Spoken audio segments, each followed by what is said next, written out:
Central Bank, page number 166. We're going to refer this book T.R. Jan और V.K. Ori. Central bank पढ़ेंगे आज हम, ठीक है. Central bank is an apex bank. What do you mean by apex bank? What do you mean by it? Main या top most bank. उस दिन भी मैंने आपको बताया था बैंकिंग सिस्टम ऑफ कंट्री में क्या होता है. सबसे पहले आपके पास आता है RBI. RBI mean central bank of the country, जो नोट्स वगैरह प्रिंट करता है. उसके बाद नीचे कमर्शियल बैंक्स होते हैं. इसलिए उन्होंने बोला है RBI is a apex bank, मतलब ये टॉप मोस्ट बैंक है. क्या करता है? It controls the entire banking system. कैसे कंट्रोल करता है? डायरेक्शंस दे के, वो हम पढ़ेंगे. क्लियर हुआ ये point? It is a sole agency of note issuing. Sole agency means first is it is an apex bank, second is sole agency. Sole means single person है who controls the money supply in the economy. So इनका main motive क्या है? Money supply को control करना. Central bank is an apex body. Apex bank है that controls the entire banking system. क्या करता है RBI? It controls the entire banking system. जितने भी बैंक्स इसके अंडर आते हैं सभी को कंट्रोल करता है, डायरेक्शंस प्रोवाइड करता है. It is a sole agency of note issuing. Note कौन इशू करता है? Central bank. And controls the supply of money in the economy. Clear to all? Money supply को भी कंट्रोल करता है. फंक्शंस ऑफ सेंट्रल बैंक क्या क्या करता है? फर्स्ट फंक्शन क्या हो गया? Bank of issuing notes. कोई बता सकता है क्या मतलब है इसका?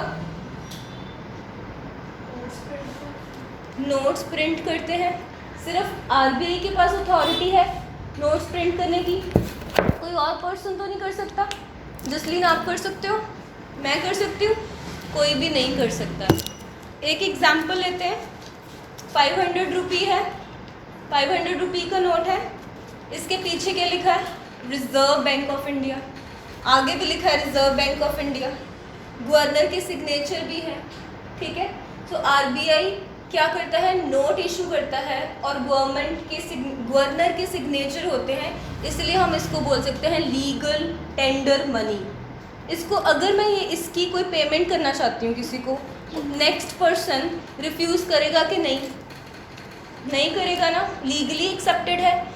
Every person would accept it because it is recognized by government. Government के सिग्नेचर हैं इसके ऊपर, आरबीआई के गवर्नर के सिग्नेचर हैं इसके ऊपर. Clear to all?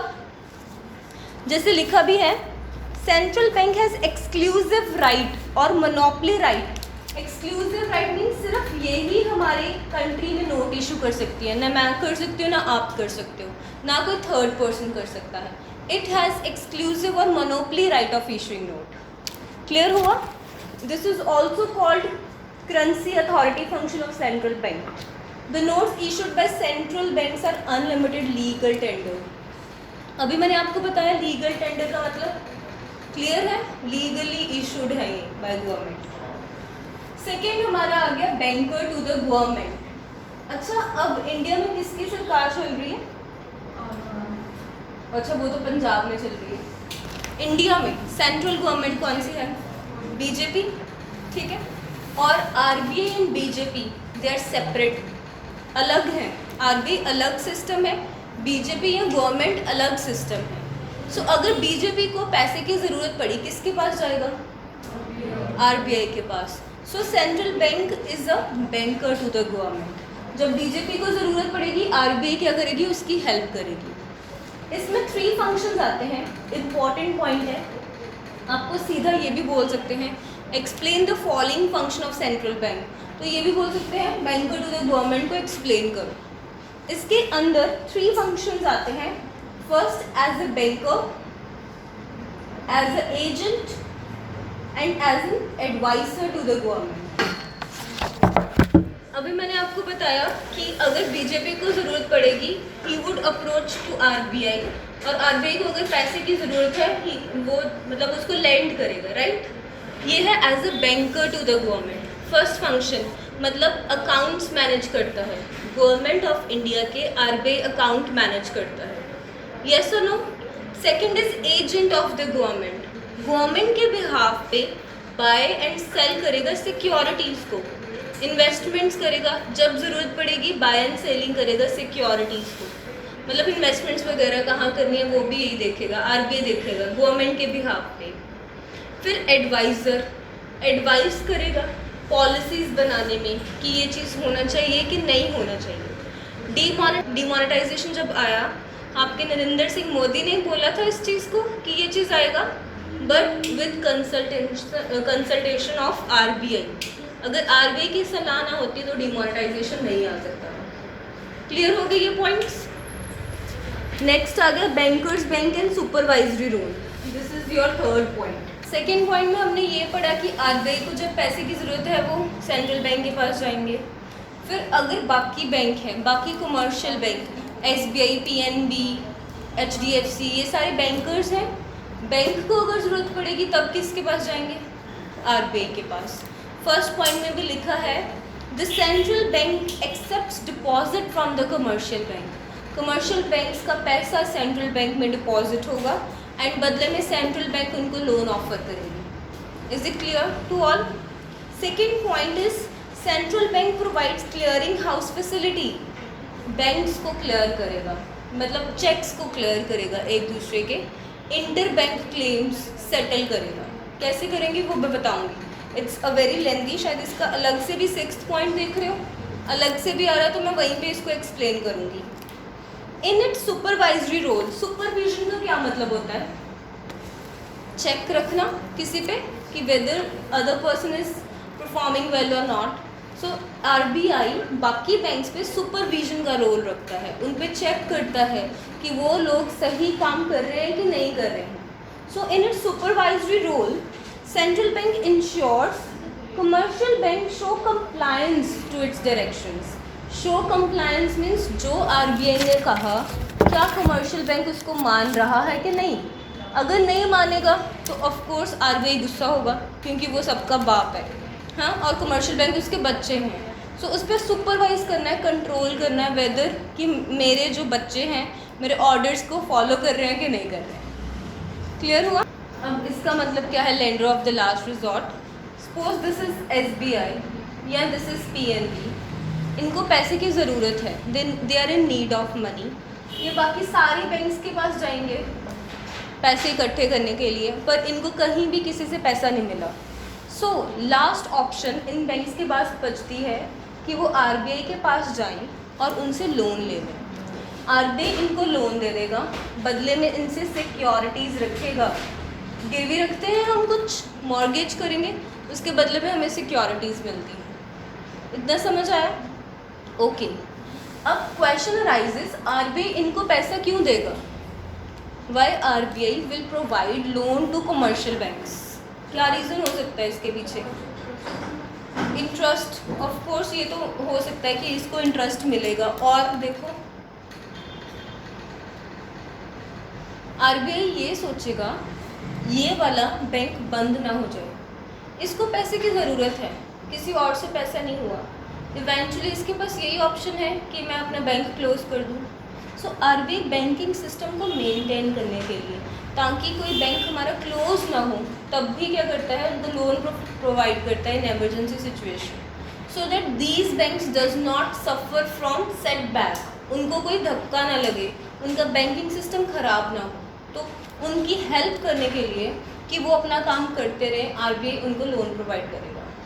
Custodian of foreign exchange, ठीक है, ये हमारी इंटरनेशनल मार्केट है, ठीक है, इसमें अलग अलग करेंसीज, डॉलर्स हो गए, आपके पाउंड्स हो गए, उनका सेल परचेज, ये फॉरेन करेंसीज है हमारी।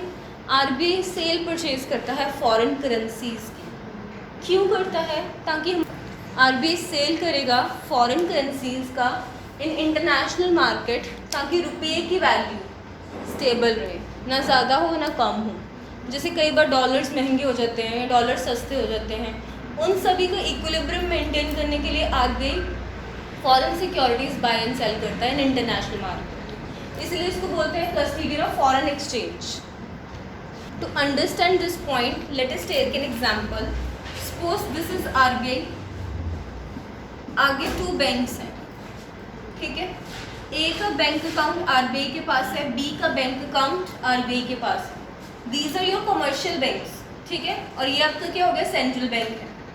इतना समझ आया? इस साइड लिख रही हूँ। एग्जाम्पल देखो, this is your RBI, central bank of your country.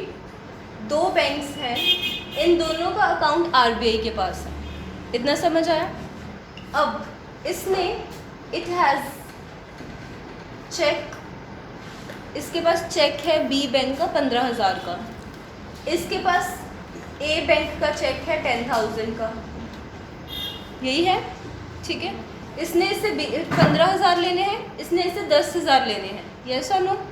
तो क्या करेंगे, ये दोनों अपना अकाउंट सेटल करवाएंगे आरबीआई के पास, मतलब दोनों जाएंगे अपना अपना चेक इशू करेंगे, अपना अपना चेक आरबीआई के पास भेजेंगे, और जो बच गए पैसे, लाइक इसने इसको 15 देने, इसने 10 देने, 5,000 नेट बैलेंस है, वो आरबीआई इनका सेटल कर देगा। अदरवाइज क्या होना था, पहले ए बी को 15,000 का चेक है तो बी 15,000 ए को देता, या होना था ए इसको 10,000 देता। कैश ट्रांजैक्शंस इंक्रीज होगी, पहले इसने 15,000 दिया, उसने 10,000 दिया। बेटर है नेट जो 5,000 है वो ट्रांसफ़र कर दो आप एक दूसरे को। सो ये हो गया clearing house function means cheques clear होंगे आरबीआई की हेल्प से। जो 2 अकाउंट्स का बैलेंस आरबीआई में है वो उसको क्लियर कर देगा, ठीक है। इसका हमारे पास एक मेजर एडवांटेज ये है, कैश मतलब बिना मतलब से हमें कैश ट्रांसफ़र नहीं करना पड़ता है। यहाँ पे क्या होना था, 15,000 इसने ट्रांसफ़र करना है, 10,000 इसने ट्रांसफ़र करना है, अदरवाइज़ क्या है 5,000 से सेटलमेंट हो जाएगा। सो लास्ट लाइन में आपके भी लिखा है, it avoids transfer of cash between banks and it reduces the requirement of cash. Clear to all? Kumar आपको दिया। Next is control of credit. इस पे एक बहुत बड़ा टॉपिक आएगा आगे जाके, कंट्रोल ऑफ क्रेडिट कैसे करता है आरबीआई। हाँ जी, मनी सप्लाई कितनी हो इकोनॉमी में। अब आपने इन्फ्लेशन का नाम सुना, महंगाई बढ़ रही है, आपको पता ही होगा पेट्रोल प्राइसेस इंक्रीज हो रही, इन्फ्लेशन हो रही। डिफ्लेशन होता है जब प्राइसेस रिड्यूस होते हैं। तो आरबीआई इस तरीके से सब कुछ क्रेडिट कंट्रोल करता है, लोन्स को कंट्रोल करता है, ताकि इकोनॉमी में ना इन्फ्लेशन हो ना डिफ्लेशन हो। Control of credit means credit money को इस तरीके से कंट्रोल करना है ताकि इकोनॉमी में स्टेबिलिटी रहे, ना इन्फ्लेशन हो ना डिफ्लेशन हो। Are you clear with the 7 points? ठीक है।